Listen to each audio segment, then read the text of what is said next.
నమస్తే అయ్యా. నమస్కారం అండి. నమస్తే. ఏంటి మల్లేష్ ఇలా వచ్చారు? అమ్మాయి గారు ఈ రోజు రాష్ట్ర స్థాయిలో హాకీ ఆడుతున్నారు కదండి, మీతో కలిసి చూద్దామని వచ్చాం. కానీ ఇక్కడ మా ఇంట్లో టీవీ కూడా లేదండి, ఎలా చూడగలం? మేము తెచ్చాం కదా, అదిగో తెరా, ప్రొజెక్టర్ కూడా ఉందమ్మా.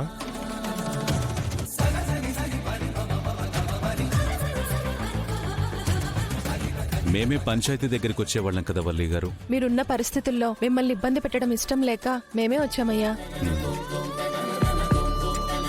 అన్నయ్య మీద ఉన్న గౌరవం ఇలా చాటుకున్నారన్నమాట. గౌరవమా గోంగూర పచ్చడా? హాస్పిటల్లో ఉన్నప్పుడు డబ్బుల కోసం రాద్ధాంతం చేసి ఇప్పుడు ఇబ్బంది పెట్టడం ఇష్టం లేదని కబుర్లు చెప్తున్నారు. సరే, ఎలాగో వచ్చారు కదా, త్వరగా ఏర్పాట్లు చేయండి. అది ఆపరేట్ చేయడం నాకు తెలుసులే శివరాం. నీకెందుకయ్యా ఇబ్బంది? కంప్యూటర్ ఇంజనీరింగ్ చేసిన నా కొడుకున్నాడు, మా రాము చూసుకుంటానులే. రాము, వీళ్ళెవ్వరికీ పని పాట లేదేమో. మీ పనులన్నీ మానుకుని ఆట చూడ్డానికి వచ్చారా? మా నూరు అమ్మాయి ఇన్ని రోజులు కష్టపడి నేర్చుకుని అంత దూరం వెళ్ళి ఆడుతుందంటే మేము ఒక్కరోజు పని ఆపుకొని చూడలేమా? ఒక పల్లెటూరు నుంచి ఆడపిల్ల వెళ్ళి రాష్ట్ర స్థాయిలో ఆడుతుందంటే గొప్ప విషయమే కదా. ఆడుతుంది మీ కూతురు కాదు, మీ అన్నయ్య కూతురు. మరీ అంత పొంగిపోకండి.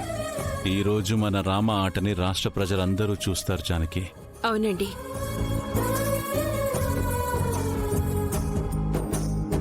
భగవంతుడా, అస్మిత సీమంతం గ్రాండ్ గా చేయాలండి. 5 నెలలైనా రానివ్వు. కడుపు రావడం కన్నా దాన్ని ఎలా తప్పించాలి అని ఆలోచిస్తుంది. తను తల్లి కాబోతున్న రాకాసి బలిలాగే ప్రవర్తిస్తుంది. ఊరుకోండి, కూతుర్ని అలా అనకూడదు.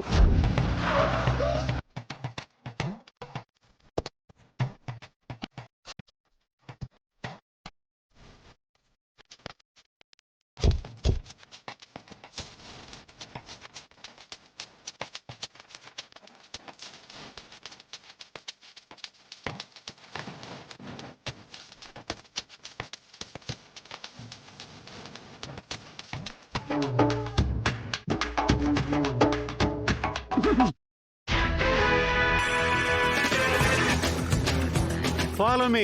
అయితే జగన్నాథం. జగన్నాథమా? ఎవడాడు? నిన్నే. నేనా? ఓ సారీ మై సన్, కాస్త మందులో ఉన్నాను కదా, మర్చిపోయా. నీ పేరు? పద్మనాభం. యు? శారద. అంతే, లోపల ఒకటే షేకింగ్. దుమ్ము లేపేద్దాం. Yes, attack.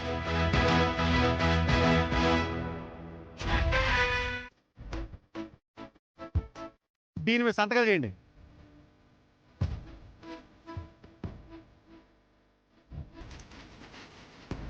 పేపర్ మీద ఏమీ రాయలేదేంటి సార్? మేము వచ్చేటప్పుడు నోటరీ వాడు క్లోజ్ చేశాడయ్యా, వెళ్ళేటప్పుడు రాయిస్తాం. ముందు సంతకాలు పెట్టండి. ఉసే, అవన్నీ నీకెందుకు? మన డబ్బులు నగలు సేఫ్ గా ఉన్నాయి కదా, ముందు సంతకాలు పెడదాం. పెన్ను? పెన్. ఎస్, ఇదిగో ఇక్కడ ఉంది.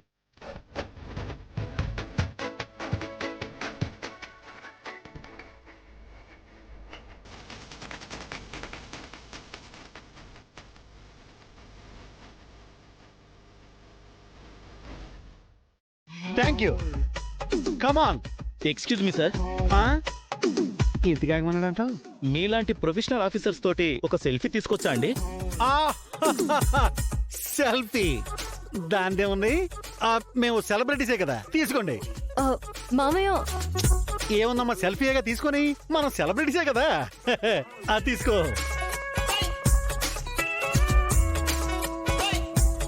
రాసి పద్మనాభం రా. రామా, ఊరుకో, ఏడవకు. శౌర్య ఎక్కడికి వెళ్ళడు. నిన్ను వదిలిపెట్టి తను ఒక్క క్షణం కూడా ఉండలేడు. అలాంటిది నిన్ను వదిలేసి బ్రతకగలడా? చాలా కోపంగా మాట్లాడి వెళ్ళిపోయారు ఆద్య. నాకు బతకాలనిపించట్లేదు. రామా, ఆ రోజు నాన్న పరిస్థితి చూసి ఆయన ప్రాణాన్ని, పేరుని కాపాడడం కోసమే కదా నేను నిర్ణయం తీసుకున్నాను. అది తప్పెలా అవుతుంది? అది తప్పు కాదని శౌర్య కూడా తెలుసు రామా. కాకపోతే నువ్వు టీంలో ఆడట్లేదన్న బాధలోంచి వచ్చిన కోపం అది. ఈ రోజు కోసం తను ఎన్నో రోజులుగా ఎదురు చూస్తుంటాడు కదా, ఆ పెయిన్తోనే అలా మాట్లాడుంటాడు.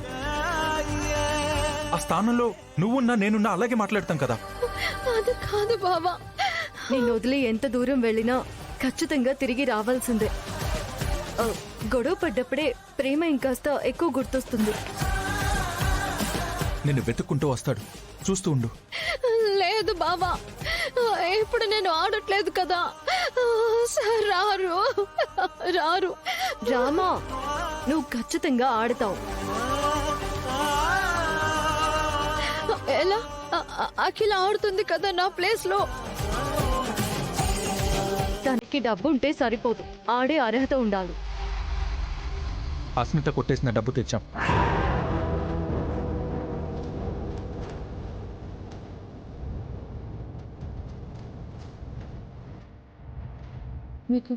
మీకు డబ్బు ఎలా దొరికింది? స్కెచ్ చేసాం, వర్కౌట్ అయింది. తెలివిగా వాళ్ళ పేరెంట్స్ ఇంట్లో దాచిపెట్టింది. ఆ రోజే ఈ డబ్బులు పోకుండా ఉండుంటే ఈ రోజు సారీ సార్ నన్ను వదిలేసి వెళ్ళిపోయేవారే కాదు. వదిలేశారు అనుకురామా. నిజంగా శౌర్య వదిలేయాల్సి వస్తే తన ప్రాణాలను వదులుకుంటాడేమో కానీ నిన్ను మాత్రం వదలడు.